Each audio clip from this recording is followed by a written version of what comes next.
Welcome to Magnificat TV News, dedicated to bringing you the news of the Church. Today is Wednesday, July 8th, 2020.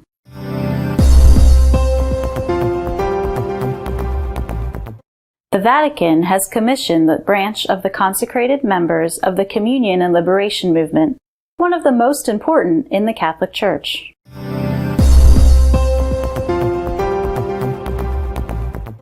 George Ratzinger, the brother of Pope Benedict XVI, has died. The Pontiff Emeritus went to visit him in Germany over the last few days, aware that he was extremely ill.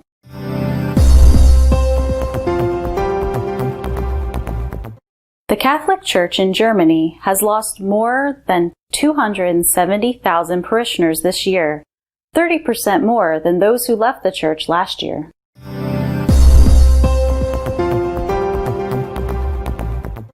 Emigration makes Catholics more than Anglicans in London, for the first time in history since the schism provoked by King Henry VIII.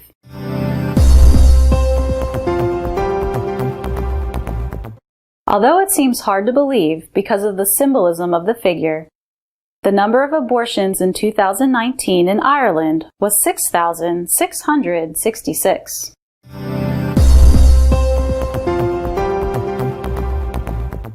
The branch of the consecrated members of Communion and Liberation, Memoriis Domini, has been intervened by the Vatican, which has appointed a new commissioner.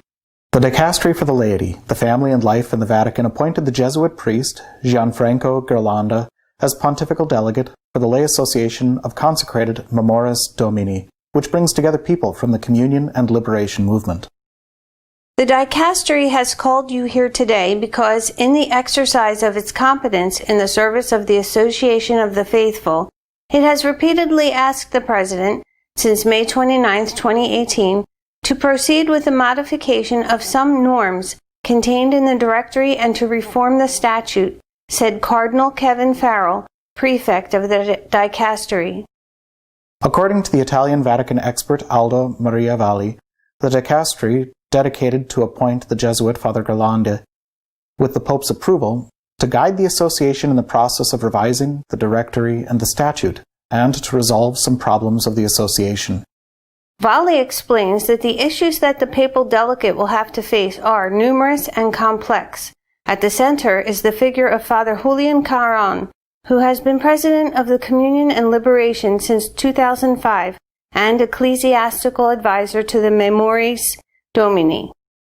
The Vatican expert points out that there is also the issue of the identity crisis that is marking communion and liberation, with the consequent internal rupture and the suffering of those who no longer recognize the movement as it was wanted and built by its founder.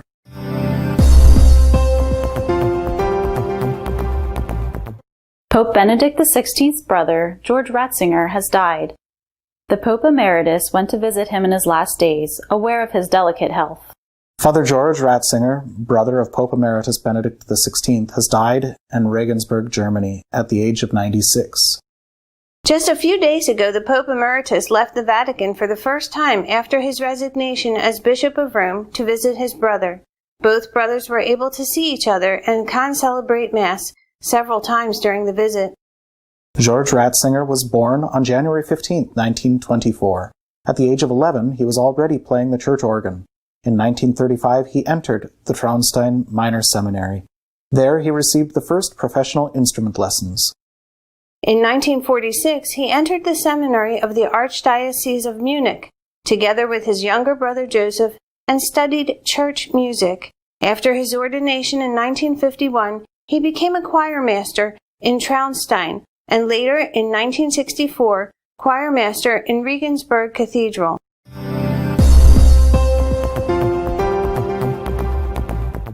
The Catholic Church in Germany is deepening in crisis. In 2019, the Church lost 272,000 members, 30% more than the number who left the Church last year. The press office of the German Episcopal Conference has published the figures for the German diocese for 2019. The downward trend in the Church is becoming more acute and has increased by 30% over the previous year. The number of Catholics in Germany last year reached 27.2% of the total population.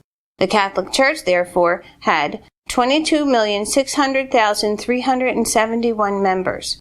The number of priests is 12,983. In 2018, it was 13,285, of which 6,460 are pastorally active, 6,672 the year before. The percentage of practicing Catholics fell again to 9.1%, 0.2 less. The number of adults who entered the church also fell in 2019. The number of admissions was 2,330, compared to 2,442 the previous year. In contrast, 272,771 people signed out of the church. In the previous year, this figure was 216,078, which means that it has increased by about 30% in 1 year.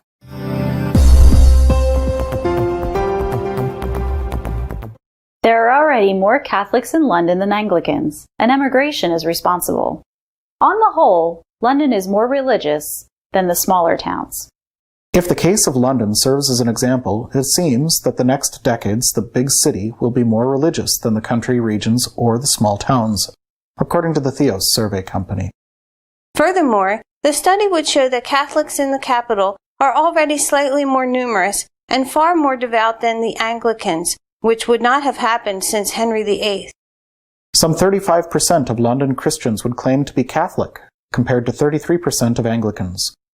Of Anglicans, 36% say they never pray, 45% never go to church. Of Catholics, only 11% say they never pray, and only 15% say they never go to Mass. 39% of Catholics say they go to church regularly. Only 17% of Anglicans say the same. The key to religious vigor in the capital is emigration. Immigrants are conservative and religious, and they have more children. In contrast, in the small towns and countryside, the religious choice is lukewarm. It is by habit. A change of parish priest, shortage of clergy, use of Anglican priestesses can destroy a community.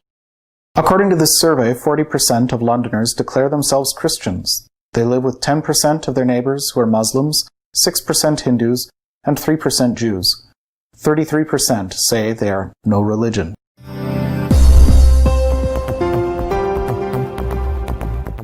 Abortions in Ireland in 2019, after the new law was passed, totaled 6,666, a figure of symbolism as the number of the beast indicated in the Apocalypse. Last year, 6,666 abortions were performed in Ireland under the new legislation legalizing abortion. The figure, which is certainly symbolic, appears in the Minister of Health's report on abortion notifications in 2019. The vast majority of abortions, 6,542, were performed in early pregnancies, less than 12 weeks, according to the report. In the category of risk to the life or health of the fetus, 23 abortions were performed, and in 3 the risk was to the mother. The Irish people, formerly mostly Catholic, approved in a referendum the legislation of the crime of killing the unborn in the womb. The Irish government had proposed a law of free abortion periods up to the 12th week, and for physical or mental risk to the woman or risk to the fetus before delivery or shortly after.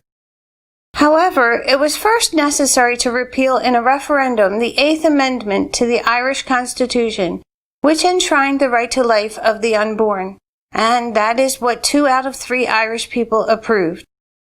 Revelation chapter 13, verse 18 states, "Let him that has understanding count the number of the beast, for it is the number of a man, and his number is 666.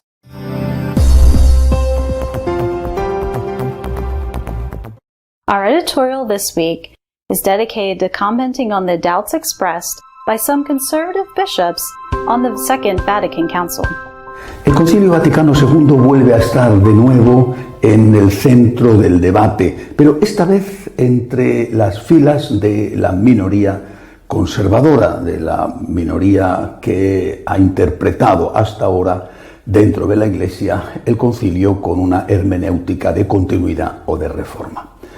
El Concilio Vaticano II se llevó a cabo entre los años 62 y 65, 4 sesiones conciliares. Después de la primera murió el Papa que lo había convocado, el Papa San Juan XXIII, y su sucesor, San Pablo VI, se esforzó por sacar adelante el concilio de tal forma que pudiera interpretarse los documentos conciliares en continuidad con la palabra de Dios y con la tradición de la Iglesia. Dentro del concilio, las fuerzas renovadoras, que eran, no cabe duda, mayoritarias, preconizaban unas reformas más exigentes, más radicales.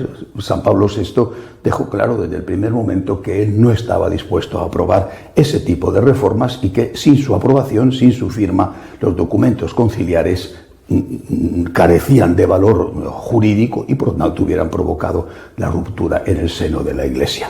Así se llegó a esos decretos que conocemos y que son el Concilio Vaticano II. Poniendo un ejemplo, sería una especie de constitución de un país, de una república o de una monarquía, una constitución que, como toda constitución, es fruto de un consenso y que puede ser interpretada por unos y por otros de una forma diferente. Para eso están en los distintos países los llamados tribunales supremos o tribunales constitucionales. Después del concilio se produjeron en la Iglesia 3 posturas diferenciadas. Por un lado, los que rechazaban el concilio, encabezados por Monseñor Lefebvre, francés, y por Monseñor Castro Mayer, brasileño, que dieron lugar a un cisma que se oficializó en el año 1988. Estos rechazaban el concilio completamente. Decían que el concilio no estaba de acuerdo con la tradición de la Iglesia, los textos conciliares. Pero por otro lado estaban los que sí aceptaban el concilio. Y dentro de estos había 2 grupos. Aquellos que decían que el concilio era aceptable si se interpretaba en continuidad con la palabra y con la tradición, y aquellos que decían que el concilio era fruto de un consenso, era fruto de unas cesiones y que no estaban de acuerdo, y que había que interpretar el concilio en función de lo que se llamó el espíritu del concilio, es decir, una hermenéutica de ruptura que diera lugar a una iglesia nueva, porque la anterior, la llamada despectivamente iglesia preconciliar, pues esa ya no tenía sentido, estaba pasada de moda, había que adaptarse al mundo. San Juan XXIII fue muy claro en la inauguración del concilio: no se debía de suprimir ni echar por tierra nada, ni de la palabra ni de la tradición, pero había que ponerlo al día. Es decir, había que coger ese tesoro de la tradición y hacerlo inteligible, comprensible por los hombres de hoy, sin traicionar en absoluto el sentido, es decir, el mensaje. El mensaje tenía que ser expresado de otra manera, pero tenía que ser el mismo mensaje, hermenéutica de la continuidad o de la reforma. San Pablo VI intentó por todos los medios, en los años en que gobernó la Iglesia, aplicar esta hermenéutica y fue, sinceramente lo digo, desbordado por los acontecimientos. San Juan Pablo II y su sucesor, Benedicto XVI, también hicieron todo lo posible por aplicar la hermenéutica de la continuidad. Una hermenéutica que en muchos aspectos no ha dado el resultado apetecido a la vista de lo que está sucediendo, a la vista de la profundísima crisis en que se encuentra la Iglesia. Por eso, precisamente, ese sector, repito, minoritario dentro de la Iglesia católica, que podríamos llamar sector conservador, está ahora mismo sufriendo un debate interno sobre qué es lo que hay que hacer. Unos, Monseñor Viganó, apoyado en los últimos días por 5 obispos, todos ellos jubilados, dicen que el problema no está en la interpretación del concilio, sino que el problema está en el concilio mismo. Es decir, que no es que haya fallado en la aplicación o en el gobierno de la Iglesia San Juan Pablo II y Benedicto XVI, sino que el concilio tiene errores o tiene elementos de discontinuidad con la tradición, quizá en aquellos mismos puntos en los que rechazó el Lefebvre, la libertad religiosa, la liturgia, la colegialidad, el ecumenismo. Bueno, otros en cambio insisten en que esto no es así, que el concilio es válido y que puede ser interpretado en continuidad unidad. Pienso, por ejemplo, en las declaraciones recientes del cardenal Brandmüller, que fue uno de los que firmó los Dubia dirigidos al Papa Francisco. Estos, los que siguen defendiendo la continuidad del concilio con la tradición, dicen que lo que sucedió es que tanto Juan Pablo II como Benedicto XVI se equivocaron en su aplicación. No es un problema de interpretación, sino de aplicación de esa interpretación. Ellos buscaban la unidad e introdujeron en el gobierno de la Iglesia, por ejemplo, con los nombramientos episcopales, a personas que eran claramente de la línea de ruptura, pero pensando que de esa forma, al darles responsabilidades de gobierno, serían fieles a lo que los que les estaban nombrando, los papas, Juan Pablo, Benedicto, querían hacer. Fueron engañados y ahí es donde está el resultado. Yo creo sinceramente que los extremos se retroalimentan, se alimentan el uno al otro. Delante de los excesos proclamados, veremos lo que sucede al final, por ejemplo, el sínodo alemán, con la ya abierta proclamación de esa iglesia nueva en ruptura con la despreciada por ellos iglesia preconciliar, pues delante de ese extremo sale el otro extremo. Hay que rechazar el concilio. Tal y como están las cosas, sinceramente me parece que solo un milagro puede evitar la ruptura, que en este caso, insisto, se está produciendo dentro de las propias y minoritarias filas conservadoras. Rechazamos el concilio por completo, nos acercamos por lo tanto a una tesis como la de Lefebvre, o seguimos insistiendo en que esto se puede reconducir si aplicamos de verdad una hermenéutica de continuidad o de reforma. Insisto, la ruptura es cada vez más próxima, cada vez está más cerca de que se produzca desde el punto de vista jurídico. Solo un milagro puede evitarlo. Yo personalmente creo en los milagros, sigo creyendo en los milagros y por eso rezo por la unidad en la Iglesia, rezo por la fidelidad de la Iglesia a la palabra de Dios y a la tradición, y creo que eso, como lo intentaron con todas sus fuerzas los pontífices, creo que eso todavía es posible hoy. Rezo y pido oraciones por la unidad en la Iglesia. Hasta la semana que viene, si Dios quiere.